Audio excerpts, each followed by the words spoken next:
Fallout from former President Donald Trump's unhinged rally in Ohio. For an hour and a half, he delivered bizarre, rambling remarks, parroting language used by Adolf Hitler, calling some migrants animals, and warning of a, quote, bloodbath if he loses to Joe Biden. Trump spread more lies about the 2020 election, saluting those convicted of crimes on January 6th for their attempt to subvert democracy. Ladies and gentlemen, please rise for the horribly and unfairly treated January 6th hostages. You see the spirit from the hostages, and that's what they are, as hostages. They've been treated terribly. Unbelievable patriots, and they were unbelievable patriots and are. That was met with fierce backlash from a handful of Republicans, including Trump's former vice president, Mike Pence, who has now refused to endorse his former boss. Well, I think it's very unfortunate at a time that there are American hostages being held in Gaza, that the president or any other leaders would refer to people that are moving through our justice system as hostages, and it's just unacceptable.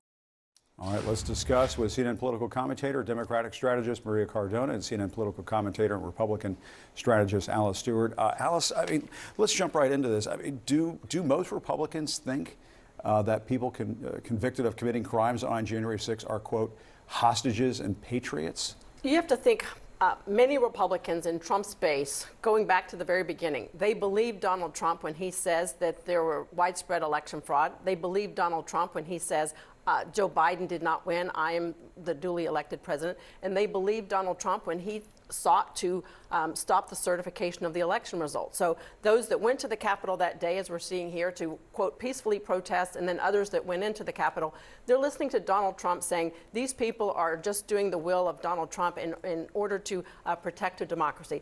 But Maria, they're not patriots. They're not hostages. No. I mean, that's... They're insurrectionists. They're terrorists. They caused the death of 5 police officers. They defiled in many cases, they're criminals. Exactly. They're in jail for being criminals. That's exactly right. Yeah. And I think what is so dangerous about this rhetoric, and I know my friend Alice is explaining to us why he's doing it and why Republicans refuse to excuse it and are, you know, turning themselves around in circles trying to figure out how to respond to this publicly. But here's why it's so dangerous. Donald Trump, leading up to January 6th, was not even as explicit as he was talking about now. He talked about come to the Capitol, it's going to be wild, and look what happened. He caused an insurrection, which is why a lot of these quote-unquote patriots are in jail Trump, now. I mean, he hasn't really paid a price for what took place on January 6th. And I mean, look at what he said about the auto industry and what will happen to this country if he loses to Joe Biden. Let's watch. We're going to put a 100% tariff on every single car that comes across the line, and you're not going to be able to sell those cars. If I get elected, now if I don't get elected, it's going to be a bloodbath for the whole, that's going to be the least of it. It's going to be a bloodbath for the country. That'll be the least of it. But they're not going to sell those cars. Now, Maria, the Trump and Alice, the Trump campaign was this is what the Biden campaign said in response to all of this. They said he wants another January 6th. The Trump campaign refuted that, said he was just talking about the auto industry and so on. They're crying foul over how this has been covered. But if you look at, Alice, if you look at the way he said this, it's going to be a bloodbath for the whole. Then he stops. That's going to be the least of it. That's going to be the least of it.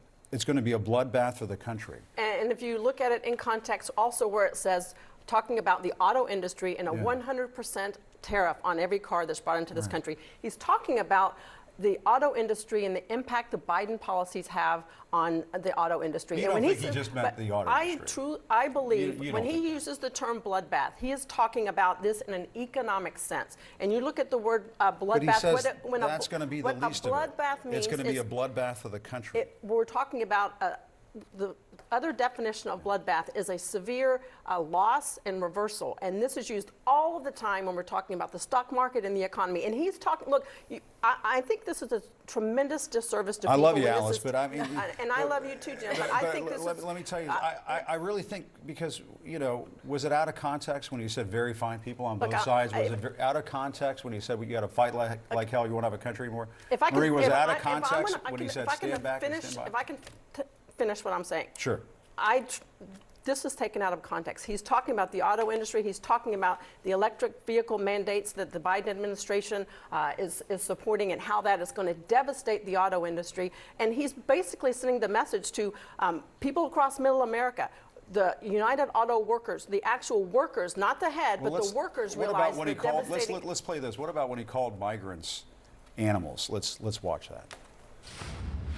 If I had prisons that were teeming with MS-13 and all sorts of people that they've got to take care of for the next 50 years, right? Young people, they're in jail for years, if you call them people. I don't know if you call them people. In some cases, they're not people, in my opinion. These are bad.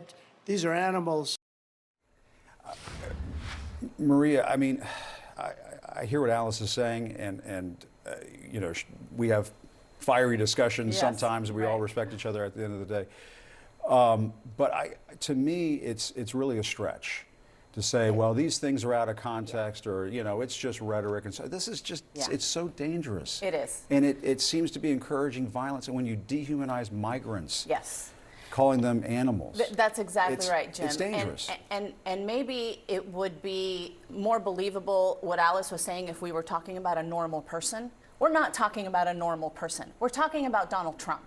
And he has a history of talking about violent rhetoric, violent actions. He knows that his MAGA cult followers, that his supporters hear a dog whistle and they're saying, oh, here is what Donald Trump is telling us to do. Yeah. That's why January 6th happened. So when he talks about a bloodbath, this is not the first time that he talks in these terms.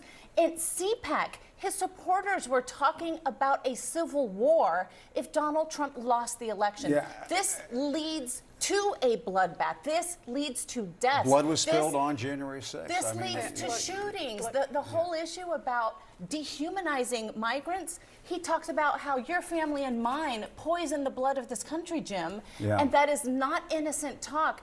That led to a shooting in El Paso. That led to the shooting in Uvalde. These things do not happen without Whether it's about consequence. cars or not, bloodbath. Why even use that language? Well, I know you wouldn't again, advise a candidate to do that. Again, the term is used all the time when we're talking about stock market, the economy, and a tremendous loss. And that's what he's talking about here. In response to the animal comment, he specifically, again, I understand Democrats want to take everything out of context, but in this case, he's talking about MS-13 gang members. Killers, gang members are animals. Aside from that, and I'm hardly a Trump apologist, but I'm saying in that instance, he's talking about MS-13. And I will go on to say, I agree with Maria, talking about poisoning the blood of this country and other references to those coming into this country are Right, unnecessary. over the weekend he said It's- he didn't know that Hitler used that kind of language to describe the Jewish people. But this has been pointed out in the news coverage time and again that this is rhetoric used by Adolf Hitler.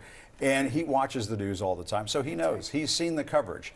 So over the weekend when he says, oh, I didn't realize that, he's lying. I mean, why give him that benefit of the doubt? Look, you guys know me. I'm hardly a Trump apologist, and if he does wrong, I will point it out. But I think in these two instances right here that are making headlines across every newspaper you see, they Because are he being does it taken over out and of over context. again. He But does it, to his point, he can make the case that Biden's border policies are disastrous to this country. He can make the case that his economic policies are disastrous to the auto industry, but he can do so with much less But he divisive doesn't, language. and that's the problem. And that's why it makes it dangerous and it makes it unacceptable. And that's why people like Mike Pence, Bill Barr, John Kelly, people who have worked for him side by side, have now said he is not fit to run the country. And they're right. All right, guys, thanks a lot. I know we're going to have this spirited discussion time and again. Thanks, Really Jim. appreciate Thanks, it, ladies. Jim. Thanks a lot.